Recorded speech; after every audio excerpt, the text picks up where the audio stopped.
En ces jours de froid extrême, les refuges pour sans-abri, dernière ressource avant la rue, peinent à offrir un peu de chaleur aux plus démunis.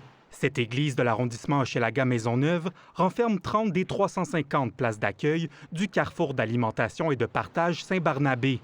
Sursollicité, le refuge n'a eu d'autre choix que de refuser des dizaines de personnes dans le besoin. Samedi, dans nos 3 centres, on a refusé une cinquantaine de personnes. Si on cumule, autant en journée qu'en soirée.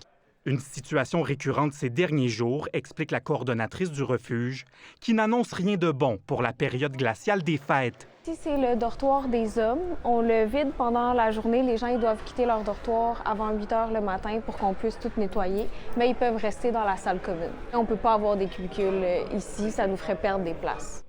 Des places qui se font tout aussi rares ailleurs à Montréal et qui ont amené la ville à créer une nouvelle halte chaleur dans ses propres locaux.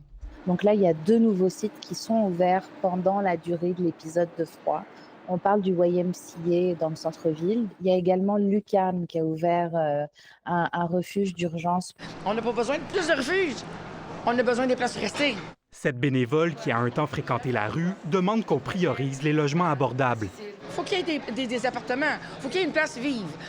Les églises, oui, ils peuvent faire des appartements ici, là, pas cher. Pour beaucoup, les logements sociaux ont carrément changé leur trajectoire de vie. Le diocèse, là, alors c'est rendu des logements sociaux. Que moi, ça sauve ma vie parce que je peux pas travailler, j'ai des blessures aux mains, aux épaules. Il manque de ressources pour les rattraper aussi.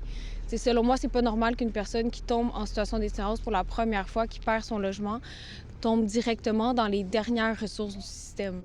Ottawa et Québec ont chacun débloqué 50 millions de dollars pour lutter contre l'itinérance à travers la province, mais on apprend de la bouche de la ville que les services d'aide ont jusqu'au 20 janvier pour faire des appels de projet, ce qui leur laissera peu de temps au retour des fêtes.